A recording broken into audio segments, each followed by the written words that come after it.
Y bueno, empezamos con el tema de esta mañana. Si me pueden ayudar, por favor, con la imagen. Ahí está.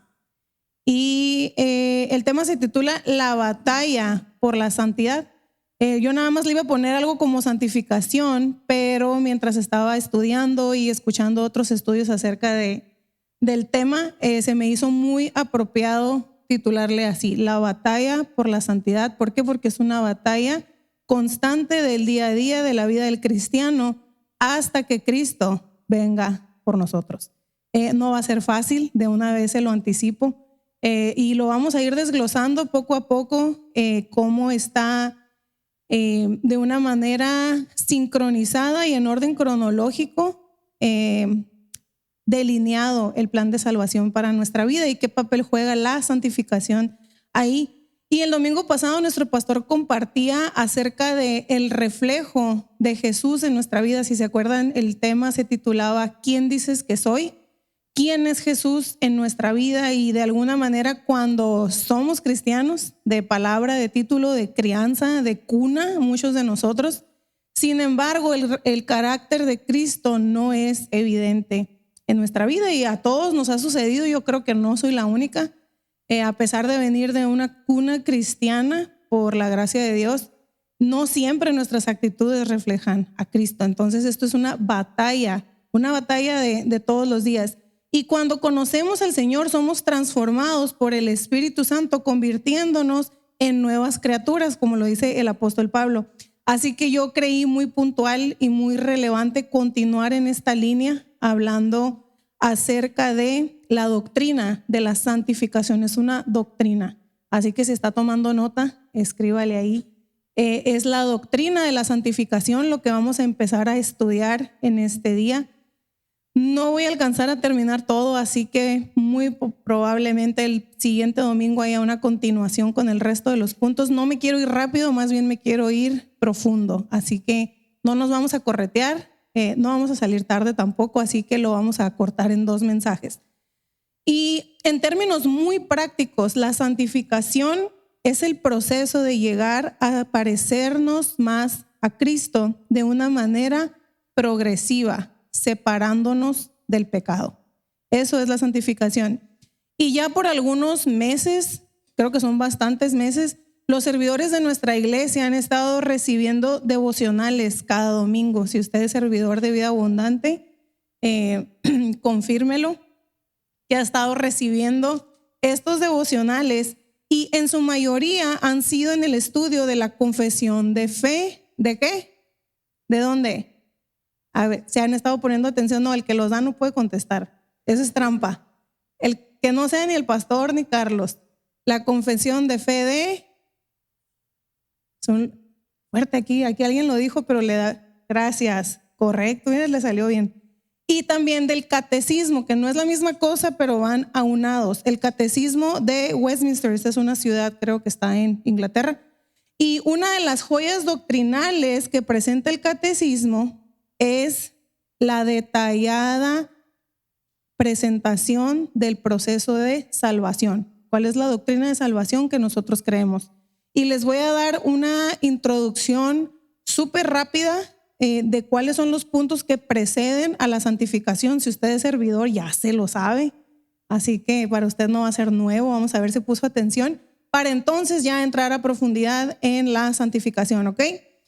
El proceso de salvación para los cristianos inicia con el llamamiento eficaz. ¿Qué es el llamamiento eficaz? Esto es como Dios llama soberanamente. ¿Soberanamente qué quiere decir? Como a Él le place. ¿Ok? Y como humanos, mi mejor recomendación sería que dejemos de tratar de entender a Dios o tratar de darle un sentido que nosotros podamos abrazar, porque nunca lo vamos a lograr. ¿Okay? Entonces, en su soberanía, Dios llama a pecadores de manera que ellos son movidos al arrepentimiento y la fe al conocer la majestad de Cristo. ¿Qué quiere decir la palabra eficaz? Que funciona, que surte el efecto por el cual es creado. Entonces, para que el llamamiento sea eficaz, quiere decir que la persona responde. ¿verdad? Ok.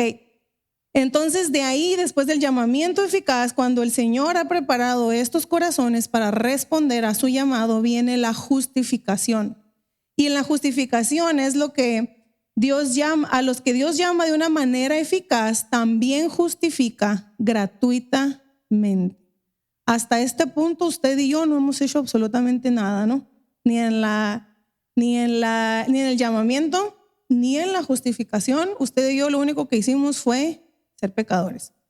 Entonces ahí el Señor nos justifica gratuitamente, no infundiendo, no poniendo la justicia en nosotros, sino perdonándonos de nuestros pecados y contando y aceptando a las personas como justas.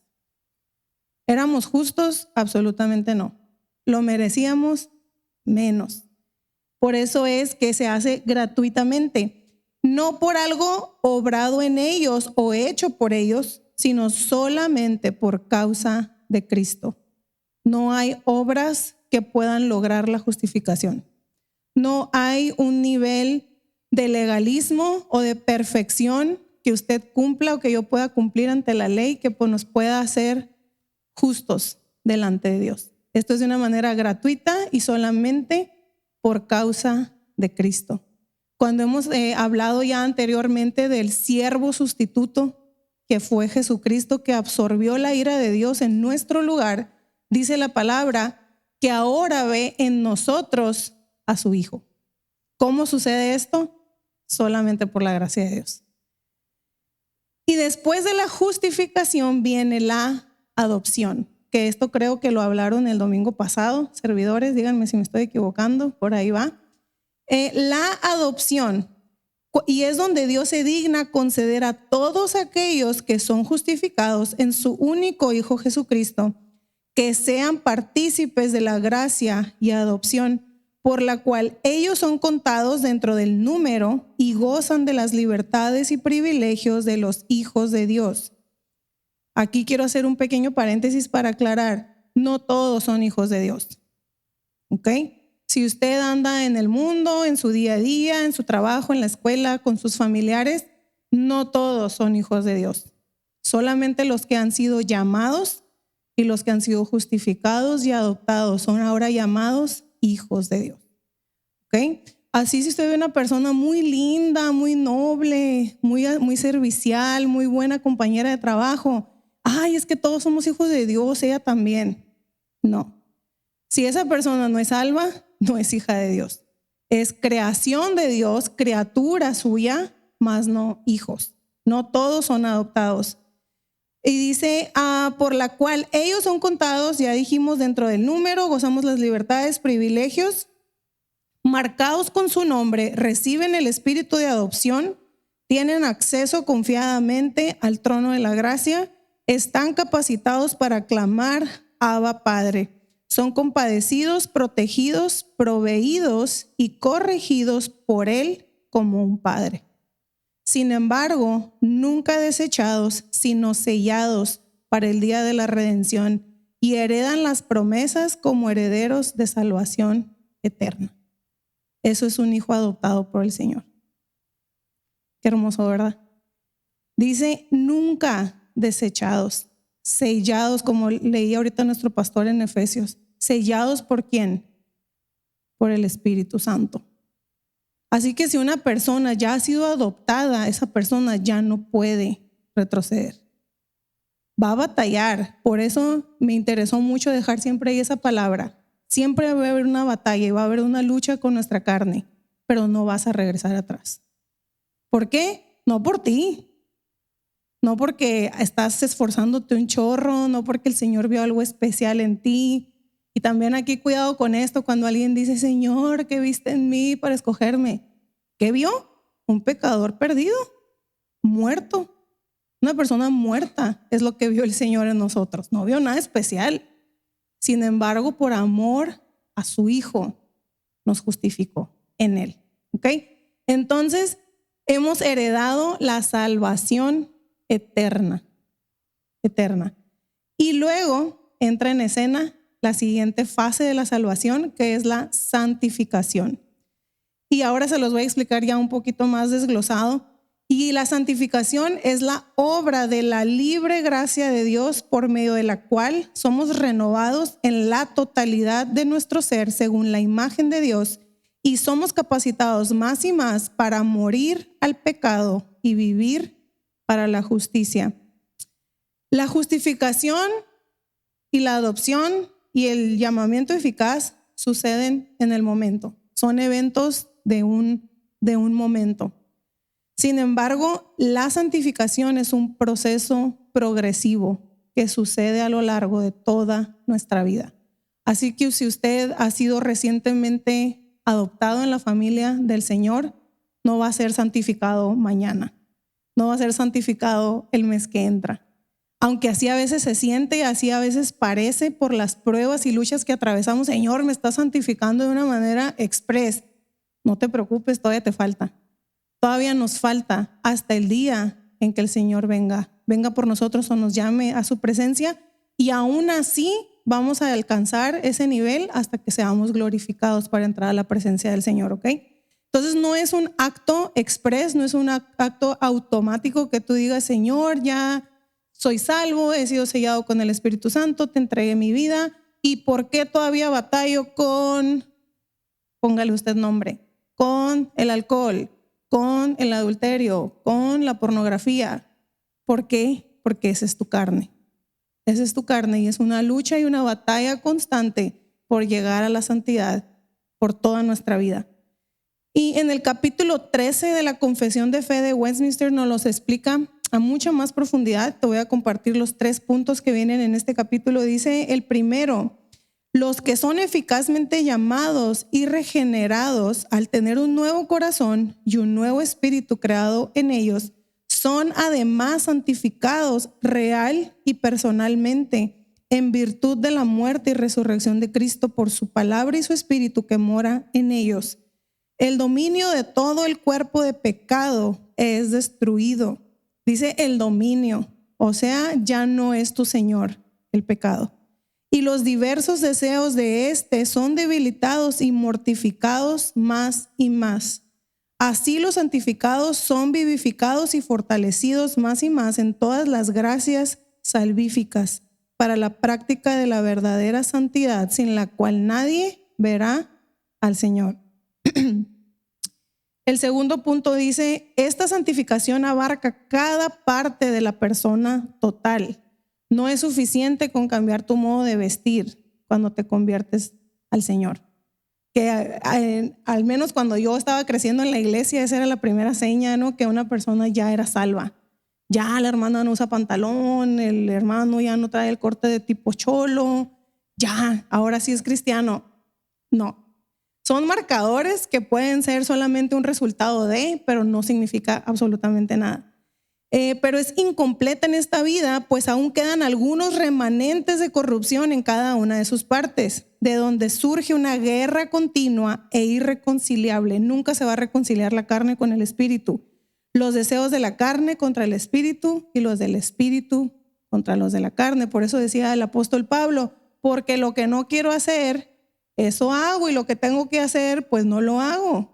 Imagínese, era un trabalenguas y era una disyuntiva en la que se encontraba él, aún conociendo la ley. Si usted sabe la historia, cuando él era Saulo de Tarso, conocía la ley al derecho y al revés. Sin embargo, él no lograba hacer lo que sabía que tenía que hacer. Y en el número 3 dice, en dicha guerra, aunque los restos de la corrupción prevalezcan mucho, dice mucho, para que no se desanime, por algún tiempo, sin embargo, la parte regenerada vence mediante el continuo suministro de la fuerza del Espíritu santificador de Cristo, de manera que los santos crecen en gracia, perfeccionando la santidad en el temor de Dios. Y vamos a leer Gálatas 5, del 16 al 25 en la Nueva Biblia de las Américas. Dice, digo pues, anden por el Espíritu y no cumplirán el deseo de la carne. Porque el deseo de la carne es contra el Espíritu y el del Espíritu es contra la carne, pues estos se oponen el uno al otro, de manera que ustedes no pueden hacer lo que deseen. Pero si son guiados por el Espíritu, no están bajo la ley. Ahora bien, las obras de la carne son evidentes, las cuales son inmoralidad, impureza, sensualidad, idolatría, hechicería, enemistades, pleitos, celos, enojos, rivalidades, disensiones, herejías, envidias, borracheras, orgías y cosas semejantes, contra las cuales les advierto, como ya se los he dicho antes, que los que practican tales cosas no heredarán el reino de Dios. Pero el fruto del Espíritu es amor, gozo, paz, paciencia, benignidad, bondad, fidelidad, mansedumbre, dominio propio. Contra tales cosas no hay ley. Pues los que son de Cristo Jesús han crucificado la carne con sus pasiones y deseos. Si vivimos por el Espíritu, andemos también por el Espíritu. Y aquí es el apóstol Pablo una vez más, y creo que fue algo muy puntual haber puesto la imagen de él en nuestro título del día de hoy. Es una estatua del apóstol Pablo, si no se había percatado, él es el que está ahí. ¿Por qué? Porque siendo un maestro de la ley, en todas sus cartas usted va a encontrar esto de la lucha contra la carne, crucificar al viejo hombre, porque a los que estamos en Cristo somos nuevas criaturas, las cosas viejas pasaron. ¿Por qué? Porque él era un vivo testimonio de haber muerto a su vida pasada. Y no conoció él, no tuvo un encuentro con el Señor de niño, en un campamento juvenil. Él ya era un hombre hecho cuando él tuvo un encuentro con Jesús. Entonces él, de una manera consciente, muere a Saulo de Tarso para darle vida a Pablo. Pablo, apóstol de Cristo. Decía nuestro pastor el miércoles cómo Pablo siempre se introduce a él mismo en sus cartas. Pablo, siervo de Cristo. Pablo, esclavo de Cristo. Qué gran honor, decía él, conocer al Señor. Todo lo demás lo doy por basura. Dice, creo, la Reina Valera, estiércol. Todos mis títulos, todo mi conocimiento por causa de conocer a Cristo. ¿Y qué abarca la doctrina de la santificación? ¿Qué abarca? Vamos a ver algunos puntos, como les digo, otros los vamos a dejar para otra ocasión, porque no quiero que nos vayamos de una manera correteada, sino que podamos pausar y meditar en estas explicaciones. Y el primero es que la santificación es obra de la gracia de Dios. Y eso quisiera que lo subrayara. Es obra de la gracia de Dios.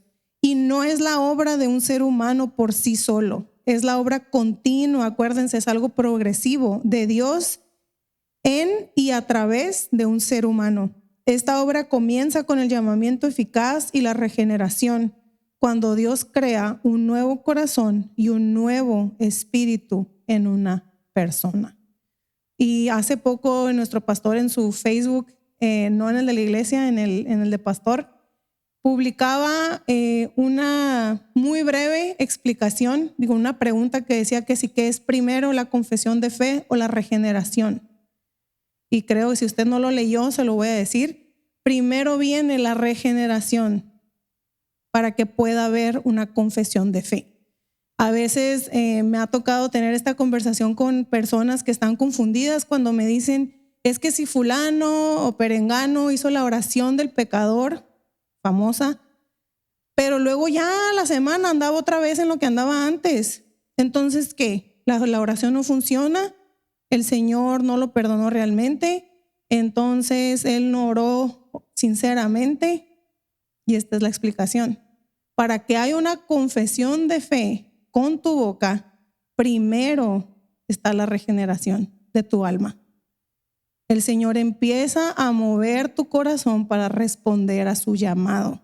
Si esto no sucede, puedes hacer 5, 10, 15 oraciones del pecador y vas a estar igual. Puedes ir a 5 campamentos, 2 congresos, un retiro, uno que nos encerramos 10 días sin comer, nomás orábamos, no va a pasar nada. Porque no depende de la persona, depende del Señor. Por eso decíamos al inicio, Él en su soberanía llama a los pecadores y empieza a trabajar el Espíritu Santo en su corazón para que haya una respuesta al llamado. Y entonces es cuando tú, en ese momento, hiciste una oración y entregaste tu vida al Señor y aquí sigues. Sigues batallando, de repente sientes que no la vas a hacer, pero aquí sigues y vuelves a caminar hacia enfrente y vuelves a caminar hacia enfrente y el Espíritu Santo te está santificando. Esa es la diferencia entre tú y esa persona que vemos que decimos, ¿cuántas veces ha hecho esa oración? ¿Cuántas veces ha pasado al altar y oran por ella, y oran por ella, y oran por ella? Y todo sigue igual. Por eso es que la regeneración precede a la confesión de fe, no es al revés.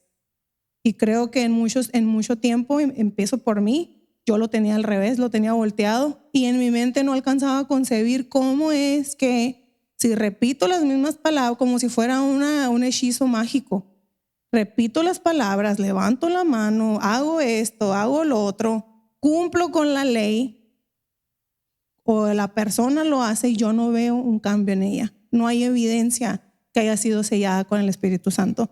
¿Por qué? Pues porque no está.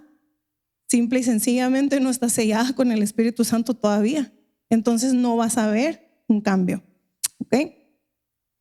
Entonces dice, Dios crea un nuevo corazón y un nuevo espíritu en la persona. En el comienzo de la vida cristiana, Dios pone en el corazón la semilla del arrepentimiento.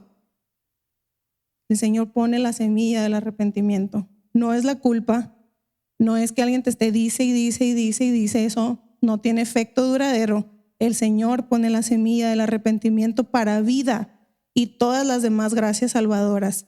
Gracias que son estimuladas, aumentadas y fortalecidas para el resto de la vida de esa persona. Es un trabajo de toda la vida. Por estas razones, la santificación nunca obtiene mérito personal delante de Dios. Es una obra de la libre gracia de Dios. Una persona no se arrepiente por ser buena o moralmente superior. Y creo que todos hemos estado en esas conversaciones donde alguien dice, yo soy buena persona, yo no le hago daño a nadie. ¿Por qué tengo que hacer lo que tú me dices que haga? ¿O por qué tú haces esto y aquello por el Dios en el que tú crees, pero yo soy más bueno que tú? O cuando anda alguien ahí medio noviando con un filisteo y dice, ay, es más bueno que todos los cristianos de la iglesia, ma. Híjole, eso no vale. El cielo no es para personas buenas, es para personas salvas, para personas que han sido adoptadas y justificadas por medio de Cristo Jesús. Entonces tú te puedes encontrar a la persona más moralmente apegada a las reglas de la sociedad, a la ley, justa, honrada, pero que no conoce al Señor. Y esa persona no es salva. ¿Okay? Entonces, si en este momento esa persona fallece, su alma no va con el Señor, porque el cielo no es de personas buenas. Es una obra de la gracia de Dios. Es solamente por lo que hace el Espíritu Santo en el corazón al haber plantado la semilla del arrepentimiento. Gracias. También es importante resaltar que uno no se vuelve santo cumpliendo la ley. De hecho, siempre vamos a ser encontrados faltos a la medida de la ley. Siempre. Es por eso que la obra redentora y la justificación de Jesucristo es de todos los días. Por eso dice la Biblia que tenemos un abogado con el Padre, que es Cristo Jesús. No dice que tuvimos en tiempo pasado, dice que tenemos. ¿Por qué lo tenemos todavía si Él ya hizo la obra en aquel tiempo y ya se acabó, ya fue el sacrificio? ¿Por qué lo seguimos necesitando? Porque es algo de todos los días. Siempre vamos a ser encontrados faltos frente a la ley. Entonces Jesús diariamente intercede por nosotros con el Padre. Vamos a leer 2 Corintios 5:17, por favor. Dice, de modo que si alguno está en Cristo, nueva criatura es. Las cosas viejas pasaron, ahora han sido hechas nuevas. Y aquí es importante recalcar la elección de palabras de Pablo. Dice nueva criatura es, no dice nueva criatura va a ser o nueva criatura será. Dice nueva criatura es, está hablando de un presente y eso es algo definitivo. Entonces, Aunque el proceso de santificación, iglesia, es progresivo, que va siendo de poco en poco, inicia tan pronto como la persona es adoptada como hijo de Dios. ¿Ok? Así que morimos al viejo hombre y comenzamos el camino hacia parecernos más a Cristo. Entonces usted no puede decir que ha sido aceptado y ha sido sellado por el Espíritu Santo y al día siguiente hacer su vida completamente igual que como lo hacía el hombre carnal. No puede. Eso no puede suceder. Tenemos que irnos pareciendo cada vez más a Cristo y menos a la Fabiola de antes. Me acerco más a Cristo y menos me parezco al Jonathan de antes. Me acerco más a Cristo y menos me parezco al Martín de antes. No pueden ser las dos. Una cosa está totalmente opuesta a la otra. ¿Ok? Y en segundo lugar, en el proceso de la santificación, es que comienza con un cambio de señorío. ¿Quién es tu Señor? La santificación no consiste en que Dios haga cambios o refinamientos cosméticos en las personas. Dice un chiste que a la gente el Señor las cambia, pero les deja la cara de testimonio. Y eso es verdad. A lo mejor en una apariencia física tú no vas a decir, esta persona sí realmente está caminando con el Señor. A lo mejor no tal cual. Si la mujer antes no vestía indecentemente, pues probablemente se va a seguir vistiendo igual. Por el contrario, si su vestimenta era indecente, pues claro que va a haber una evidencia también física, estética. Pero eso no es lo que el Señor trabaja. El Señor trabaja más bien en la santificación de trasladar a una persona del reino de pecado al reino de la gracia. Cuando estamos en el hombre carnal, cuando no hemos muerto al viejo hombre, está enseñoreado sobre nosotros el pecado. Y como resultado, Satanás. Y en Adán estábamos en esclavitud bajo el pecado, muertos en delitos, pecados, hemos perdido totalmente cualquier capacidad de querer algún bien espiritual que acompañe la salvación. Esto es resultado del tan conocido pecado original. Todos nacemos en el pecado original por el acto, la desobediencia de Adán. Entonces nosotros nacemos muertos. Los niños no son buenos, los niños no son inocentes, los niños no son, es que no sabe, es que ningún niño es malo, no tiene maldad. Error. Nacemos muertos. Ya venimos muertos. Todos necesitamos nacer de nuevo, hasta los niños. ¿Ok? Los niños sí tienen maldad, los niños tienen pecado, tienen una capacidad impresionante del pecado. Ustedes si tienen niños chiquitos se ha dado cuenta. Yo me he dado cuenta con las mías y soy maestra de kinder y se lo confirmo. Los niños tienen capacidad del pecado, claro que sí. Y tampoco podemos convertirnos a nosotros mismos o prepararnos para la conversión. Esto yo nunca he visto que suceda de ninguna manera. Por esto, cuidado con pensar que nosotros elegimos al Señor. Señor, yo te elijo a ti. Al Señor yo creo que a lo jajala de salir cuando escucha una frase, pues a lo mejor de un lugar inocente, decir, Señor, te elijo a ti. No, yo te elegí a ti. Tú estás respondiendo a mi llamado porque yo puse en tu corazón la semilla y tu corazón ya fue regenerado para que respondieras a mí. Tú no me elegiste. Y lo dice en la palabra. Ustedes no me eligieron a mí, yo los elegí a ustedes. Ustedes aman porque yo los amé primero. Entonces, nosotros no elegimos al Señor o ganamos la salvación de ninguna manera, pero en Cristo Dios nos pone de manera salvadora, invencible e irreversible bajo el reino de la gracia. Apunta estas 3 palabras. Perdón, 2 palabras. Invencible e irreversible. Es como el Señor nos pone y nos traslada del señorío del pecado al reino de la gracia.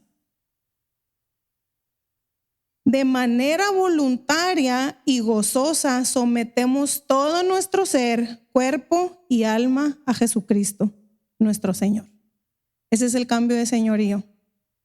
Y es cuando, y me encanta como lo explica aquí el catecismo, de manera voluntaria y gozosa nos sometemos a nuestro Señor Jesucristo.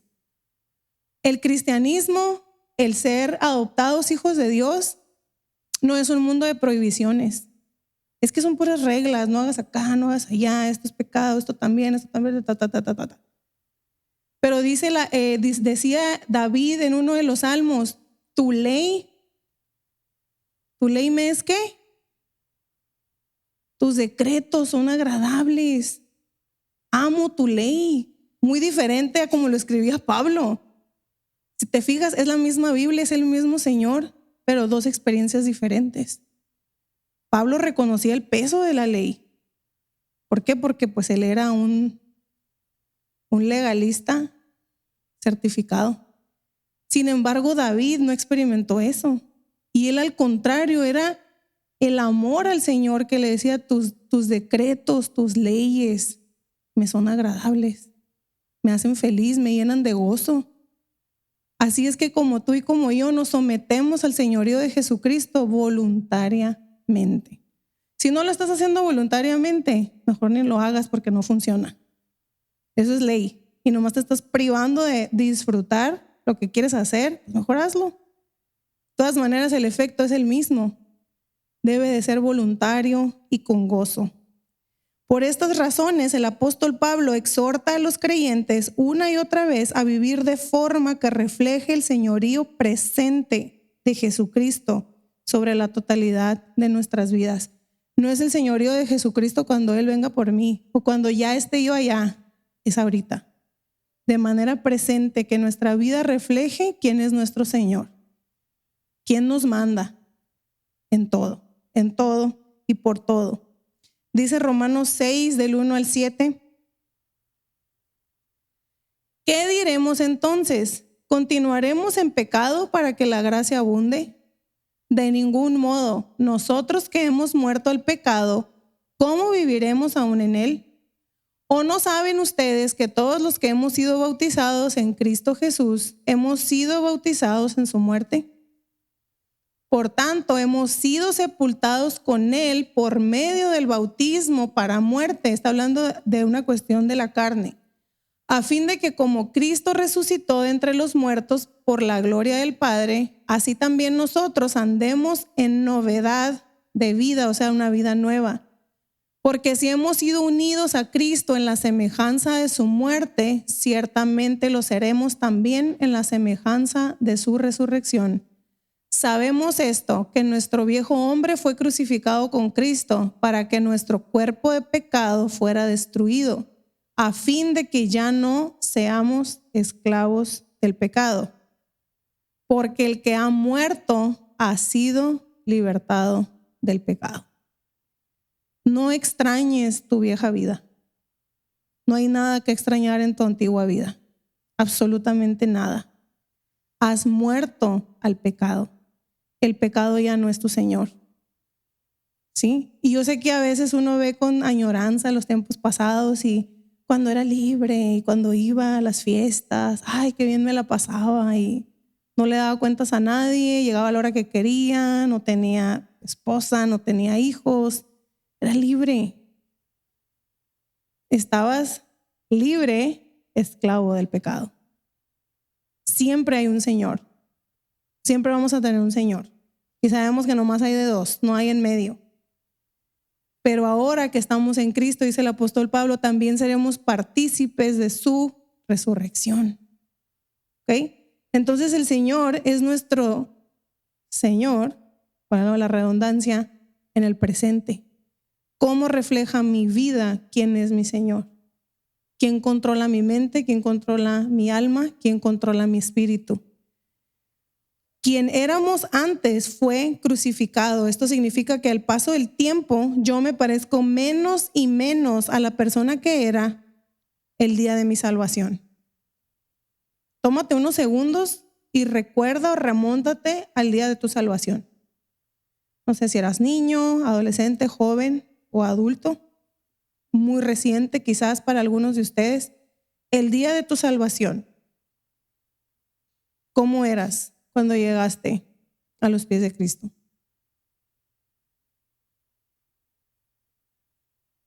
la obra progresiva de la santificación nos debe de hacer menos y menos parecidos a esa persona de ese día.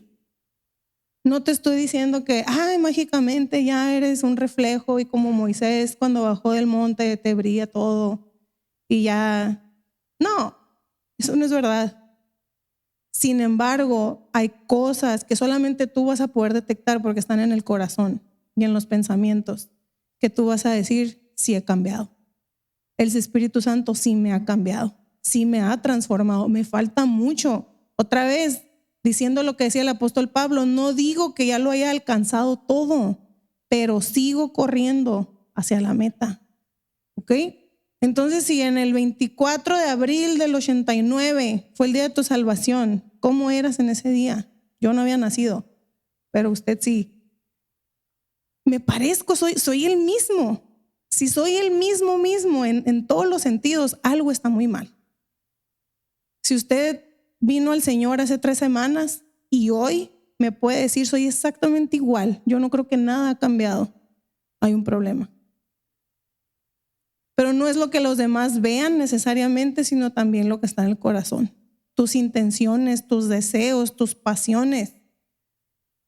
¿Todavía sientes ese que te está jalando el pecado así como que no te quieres soltar? ¿O te sientes más fuerte? ¿Te sientes más firme y que puedes vencer por medio del poder del Espíritu Santo? Eso es la santificación progresiva. Ahora, no te desanimes cuando tu familia que no conoce al Señor te diga, muy cristiano y yo te veo igual. Muy acá, muy allá y esto. Muy acá, muy allá y lo otro. ¿Ok? Hay cosas que toman tiempo. Por eso es algo progresivo. Analiza tu corazón. Haz un autoanálisis del corazón, de la mente. ¿Qué pienso? ¿En qué medito? ¿Qué es lo que roba todo mi espacio mental? ¿Es lo mismo de antes? El enojo, la envidia, los pleitos, el chisme, que a veces no se hacen evidentes si tú no lo dices. Tú sabes que estás batallando con eso, más nadie más lo sabe.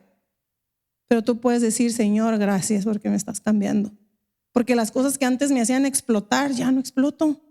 Porque antes si me hubiera pasado esto, hubiera hecho un relajo y lo hubiera pegado a medio mundo, ya no. Me contuve, Señor, pero no fui yo. No fueron mis fuerzas. Es el Espíritu Santo que actúa en la vida de nosotros todos los días.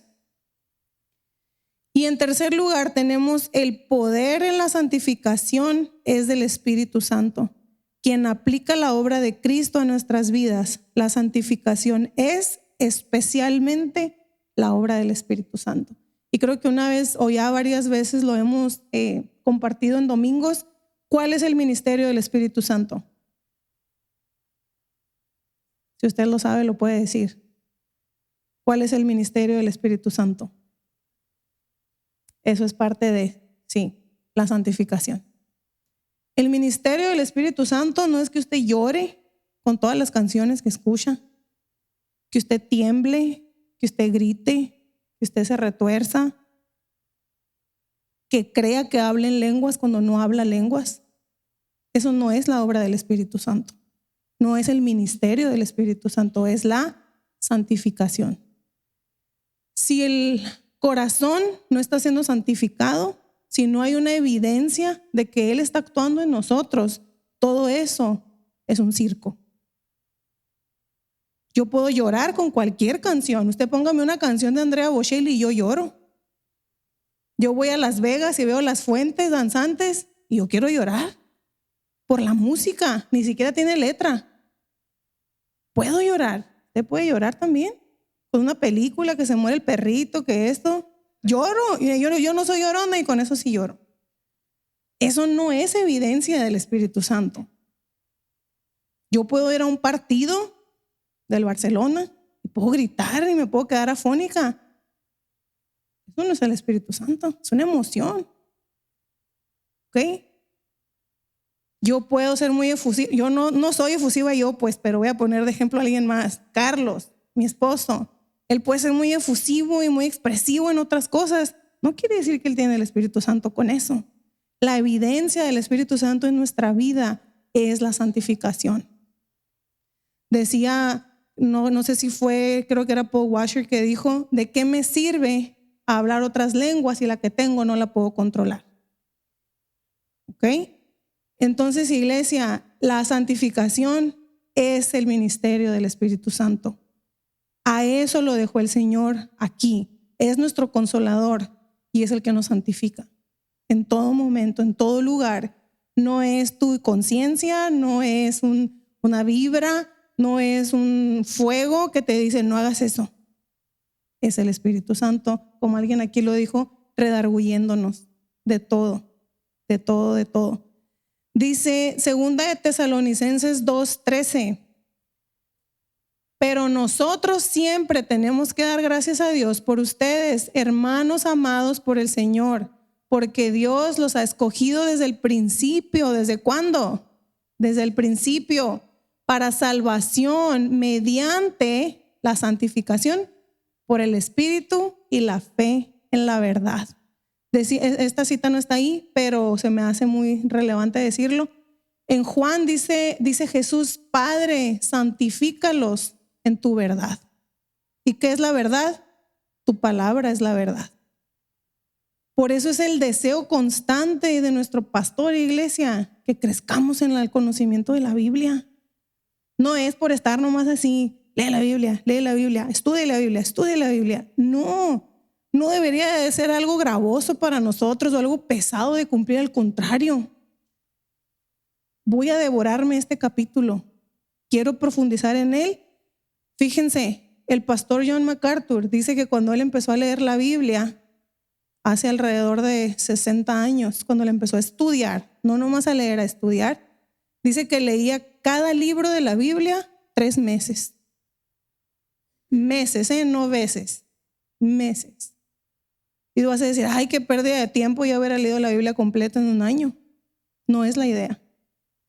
Es profundizar en la palabra. Y la Biblia es viva y te va a hablar cada vez que la leas.